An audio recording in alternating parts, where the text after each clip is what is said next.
Hey y'all, Pancake here. Today, we are headed out to Epcot for our first visit of the year to the International Food and Wine Fest, running now all the way till November 23rd. We are going to try some of the new dishes and check out the merchandise. Will we be wowed by the food we tried? Or will we be questioning some of our decisions? Come along and find out.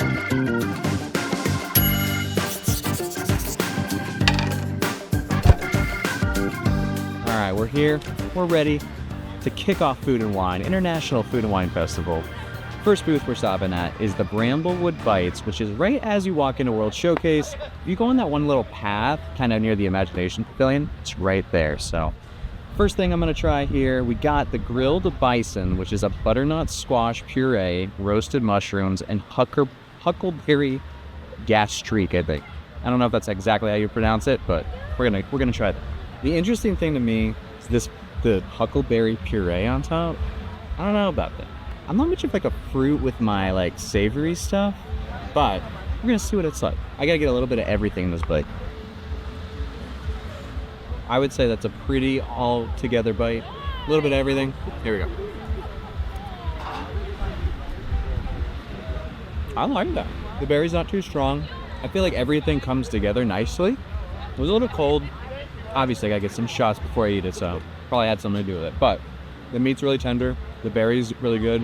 The puree on the bottom, I feel like I don't really pick up on that necessarily, but I feel like all the flavors really go together well. The consistency is a little like gelatinous, if you will, but altogether, pretty good. I actually like this one. All right, let's go on to the next dish. Next up here at Bramblewood Bites is the cast iron roasted Brussels sprouts and root vegetables. Very hearty. Brussels sprouts look well coated in some kind of glaze, which we love that. And so it has like some candied pecans in it here, I think. Let's get a little bit of everything. We'll get a little Brussels sprout, a little carrot. It's kind of hard to get. You can't really stab the pecan. All right, let me know in the comments, pecan or pecan. I feel like it depends. If it's a pie, it's a pecan pie.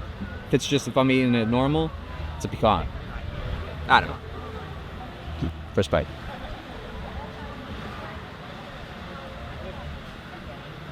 Maybe don't do like all three together for this one. I feel like it's too much. The flavors together are good, but it's just too much all at once. It's good though.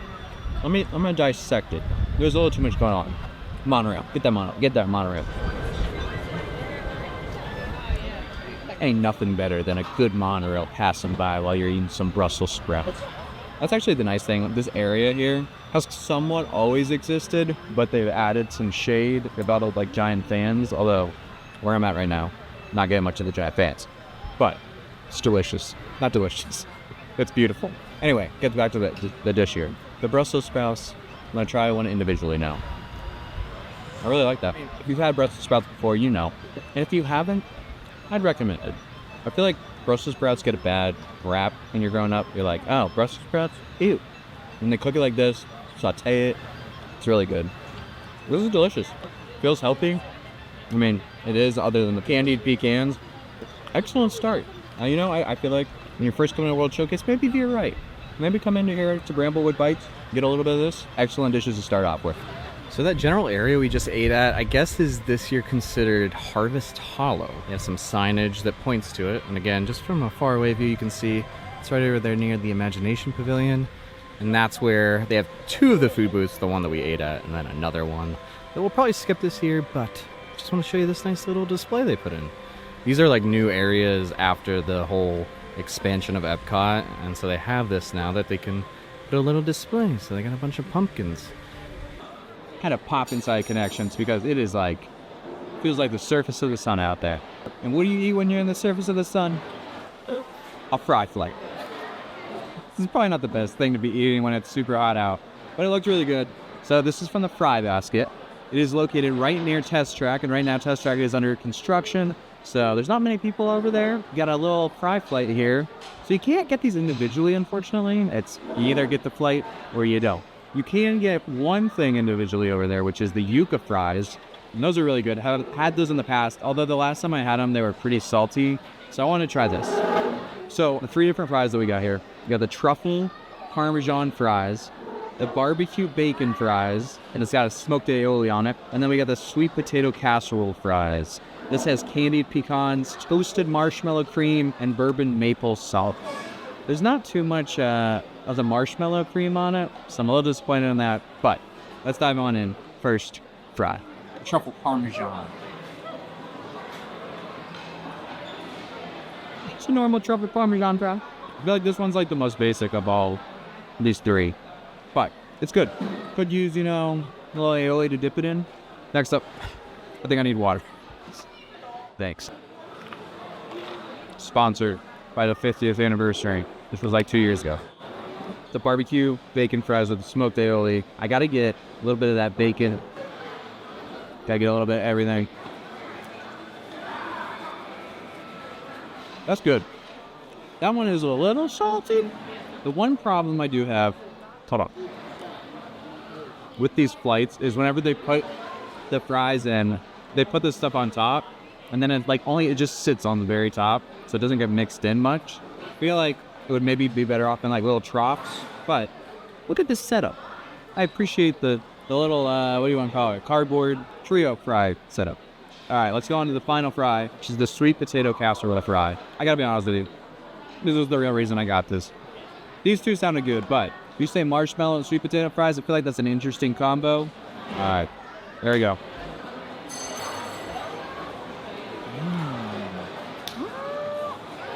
That was good. It really reminds me of like a cinnamon pretzel. I know that's weird. I guess it's just the cinnamon coming through, and then the consistency of the fry like reminds me of the pretzel a little bit. It's very sweet. It's like a dessert fry. Oh man. Look at these two. They know what you're going for. They know you're going for this, and they're like, oh, we'll just up the price. We'll just put these two. But really what you want is this. I would recommend this. These two, good. This one's good. This one's the best. That was the fry basket. Next up, we're at the Brewing Lab at the Odyssey, right outside of World Showcase. Kind of near test track. Had to pop in here because this is where they have a bunch of wings. One specifically that I'm very interested in. It's not new this year, but I still had to try it. It is the peanut butter and jelly sticky wings. Now I gotta say, from the outside, these do not necessarily look appetizing. The smell of them is nice. It almost seems like the peanut butter and jelly is made into a sauce rather than like peanut butter and the jelly like slathered on it. So let's see how these are gonna be. They do look very messy. I guess maybe where the peanuts are coming in is there is like crumpled peanuts on it. Here we go.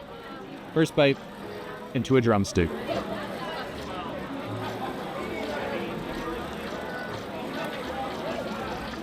I don't know what to think. It's probably all over my face. It's probably really loud right now because Dr. Bunsen Honeydew speaking, but I don't know. I think you could pass these. It's something different. The peanut butter and jelly, it is a very like mild undertone on the wings. It's good, but it's not wow. You got some garlic parmesan wings that are sitting here that I think are going to be better, but it was worth a try for something new. I think someone just got engaged. Yeah, I don't know. Well, I'm going to do one more bite. It was a nice attempt, but I don't know how I feel about it. I'll still finish them, but maybe pass on the peanut butter and jelly wings here at the Odyssey. The Brewing Lab. Next up, garlic parmesan wings. This one I have a lot more faith in. The peanut butter and jelly, again, it was okay. It's just a little too weird for my taste. And they call it sticky wings. Sorry, somebody sneezed. They call it sticky wings, and they were like really sticky. I mean, obviously wings are a messy thing, but you don't gotta like make it even more. The peanut butter like made it like super thick.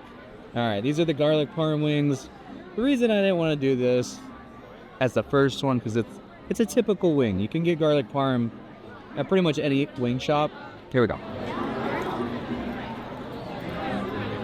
It's good. It's typical. You can get this at a lot of places. It's a solid wing. You get about 5 wings here, which I feel like is a pretty good. I think it's $7, 5 wings. It's not bad. I mean, sometimes you go to some of the booths and you pay $7 and you don't get. I feel like you get a good amount of food here, so just be prepared. I wish they had wet wipes here. You know, like the little wet naps, whatever they call them. That's it for the Brew Wing Lab at the Odyssey. On to the next.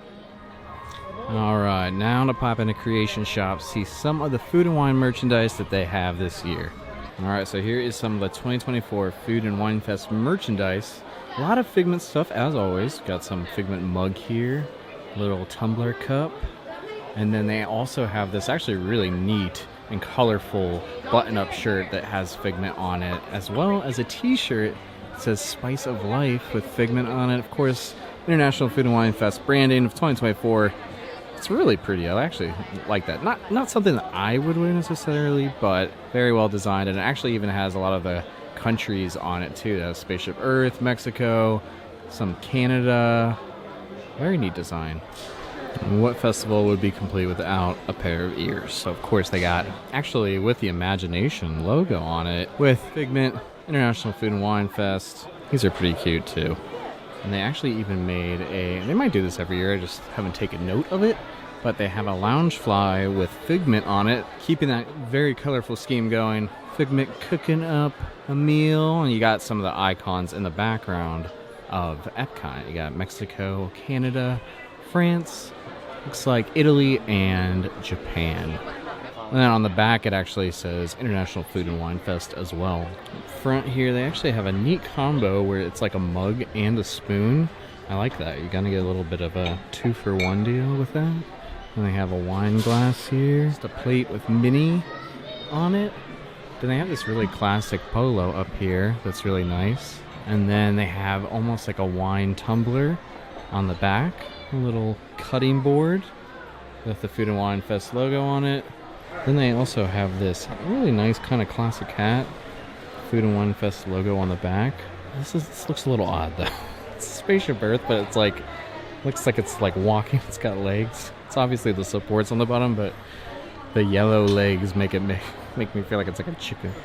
Oh man, this year they came out, you know I love the Muppets, y'all. And this year they came out with some Muppet Labs. If you know, in the Odyssey Center they have the one restaurant that is themed after Beaker and Dr. Bunsen Honeydew, and they actually came out with merch this year, which is awesome. I love to see that. Some Muppet representation is always appreciated. I feel like this is going to be a very popular item this year.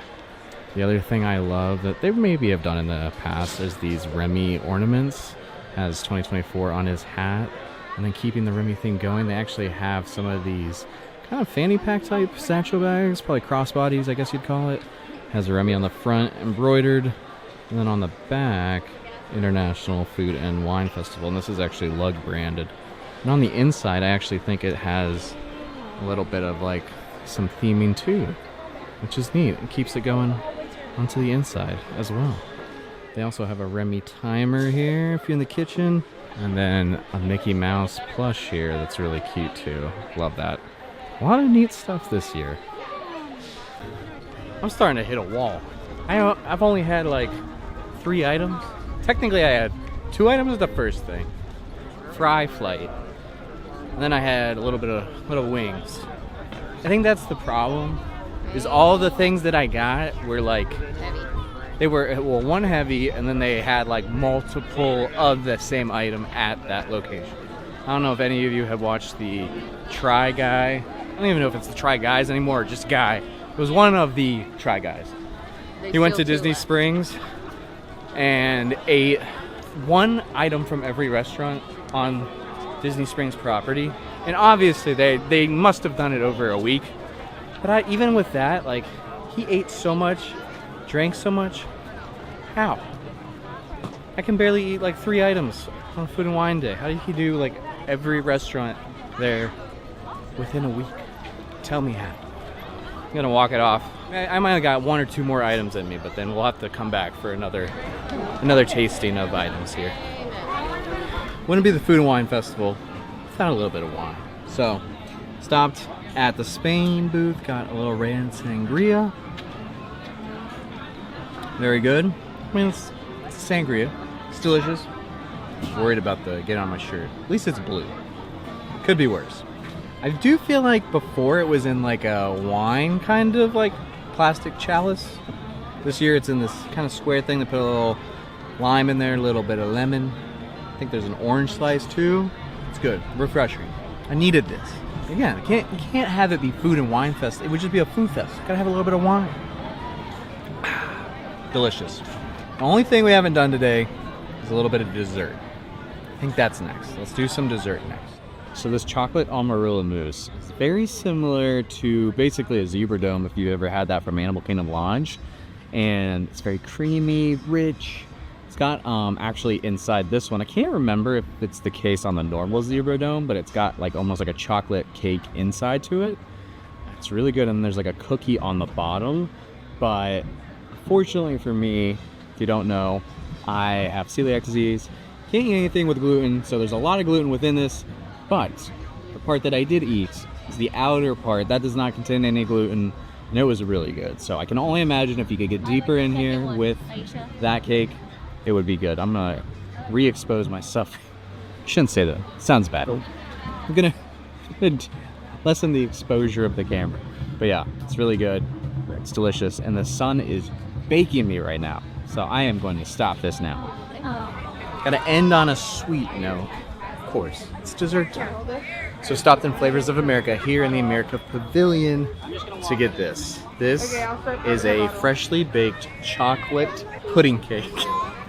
Had to cheat a little bit, read the sign over there. It's got bourbon caramel on it. It's a freshly baked chocolate cake in there. Nice and hot. When they gave it to me, it was very warm, still is. I'm gonna go in for a bite here. This looks really good. And apparently, we're gonna find out.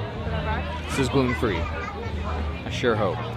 There we go. Don't close the zipper yet, but it's gonna go inside the Oh, dude. That's so freaking good. And I don't think this is a new offering. Why haven't I gotten this before? I was a little worried about the bourbon caramel, like sauce on it. I thought it would be a little bit too bourbony. It's like it cuts kind of down on the sweetness of that caramel. And man, the chocolate cake is so moist. I feel like it's gotta be not gluten free. We'll find out. I know it was on the allergy menu. Man, that is excellent, y'all. For sure. I know this is at the very back of the back of Epcot, but you gotta get this. This is excellent. 10 out of 10. Would recommend. I'm glad that we were able to come out, try a couple items for you, and this was an excellent way to finish it. All right, y'all. Well, there you go. There was our first visit out to Epcot for the International Food and Wine Festival. Now, this runs all the way till November 23rd, so you best believe I'm going to go back and try out some more items. The first items that we had here, though, were actually really, really great, and I'm excited to go back. I have a whole list of other ones I'm going to try out, but you can't go all out at once. You know, you have to spread it out. I feel like I would get sick if I tried to eat all the things that were on my list all this first visit. I hope you enjoyed. All these dishes were delicious, and I forgot to mention at the beginning of this video that all of these items that I had today in this video were gluten-free. Again, I can't have any gluten. I have celiac disease, so if you too are dealing with this annoying issue, you can also have all of these items that I had today. Something also really neat about the International Food and Wine Fest that I didn't mention in this video at all is bands will come and play at the American Gardens Theater. So if you are interested in that, check out the website, see what bands are playing around the time that you would want to go. There's actually some really great acts this year. Now let me know in the comments which of the items that I tried today are you looking forward to the most, or if there's an item that you already have in mind that I didn't try today, let me know in the comments. I really want to get some recommendations going. Now, if you enjoyed this video, please give it a like below, hit that subscribe button. Also, if you want to see more content like this in the future, thank you guys so much for tagging along for this visit to the International Food and Wine Festival, and I'll catch y'all on the next one. Remember to stay golden.